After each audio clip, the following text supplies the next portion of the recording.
Kenobiii!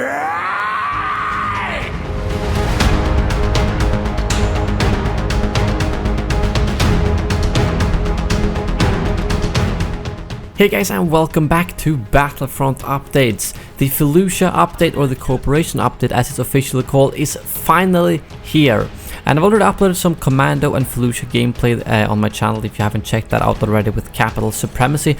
But in this video I wanted to cover the patch notes yesterday, as well as talk about some things that has been data mined, and show off some gameplay of instant action and co-op and my first impressions of them, as well as some Felucia gameplay as well, of course.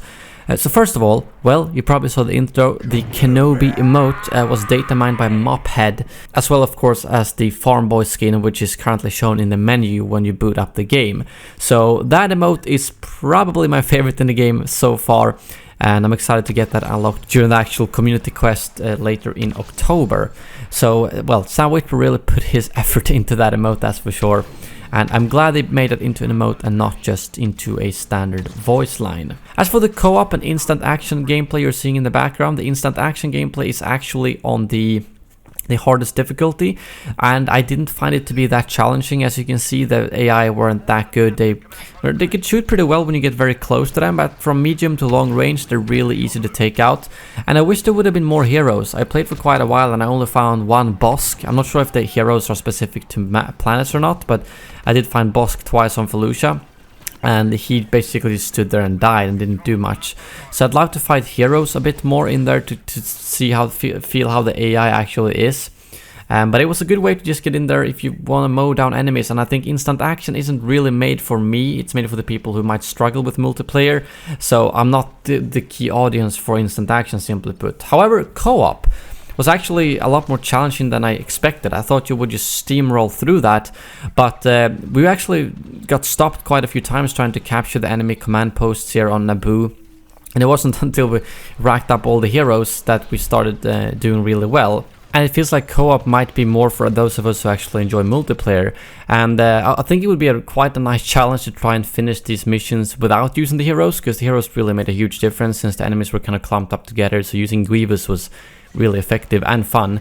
I did notice quite a lot of rubber banding and lag though, and you can see the kind of warning thing in the top right corner. I'm not sure if that was because I somehow got matchmaked into like another server or something like that, but it was quite annoying when both shooting and slashing people down were like with a 1 second delay almost.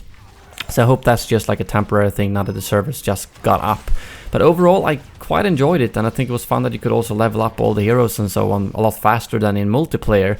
So co-op I think I might actually play quite a bit. Multiplayer is still gonna be my go-to always. It's nothing beats trying to kill actual players. But as for a challenge, I think co-op could be good. It would be nice if you could matchmake into different difficulties, as I'd love to like have an actual really hard challenge where you need to work together. Right now it was kind of like you had your 3 teammates there, but it wasn't really a problem trying to just run in there yourself. You didn't need to communicate with them or do anything like that. But I did enjoy co-op more than I thought I would, that's for sure. Continuing though, I wanted to go over the release notes from yesterday. Not every single point, because I think it's like 6 pages. But the important things that you might want to look out for when you're playing the game now after the update that arrived today. So starting off, of course, we have all the new content I've already mentioned. Co-op, instant action, Clone Commando, Felucia, and so on, as well as the Kenobiii emote and the Luke Skywalker skin. But something else they've also added is damage reduction messaging, which is basically new UI and audio elements to let you know when you're dealing damage to an enemy that has damage reduction applied. This is done to basically make it more understandable for everyone, because a lot of times right now, if you're like shooting someone and you like why aren't they dying, you might not know that they have reduced damage. And here's a list of all the new elements that are currently added to the game. You will be able to see some of this in the gameplay in the background. I'm not actually sure now that I think about it if you can see that in the co-op or instant action gameplay, but when I was playing in multiplayer I did notice it quite a few times, so I'll show some examples of that on the screen right now. But I'm all for things that will make things more clear basically, and make it easier for players to understand what's going on, as it's often very tricky to know what kind of effects the enemies are under, since they've constantly added more and more buffs and damage reductions to the game. Daily crates have also been removed, and in order to offer the same credit payout on a daily basis, they will be expanded daily quests from 3 to 4 in a future update. So I think that makes sense. You gotta work for your actual credits and not just log in to get them. And I know a lot of you have a lot of crates stocked up, and unfortunately, yes, you still have to open those manually to get the credits. But from now on, no more daily crates. As for hero changes, they've now done so that hero abilities will have no cooldown and will be instantly refunded when they are interrupted. So if you're doing Luke Skywalker's repulse, but you get pulled just as the effect starts, the repulse will instantly be available again. Basically to make it less annoying when you get tugged around from various force abilities. And I've also fixed some visual issues where the area effect would show up before the ability takes place. And I've also added a resistant tag to show over the head of heroes who cannot be affected by pushing or pulling abilities. For example, Darth Vader during his force choke.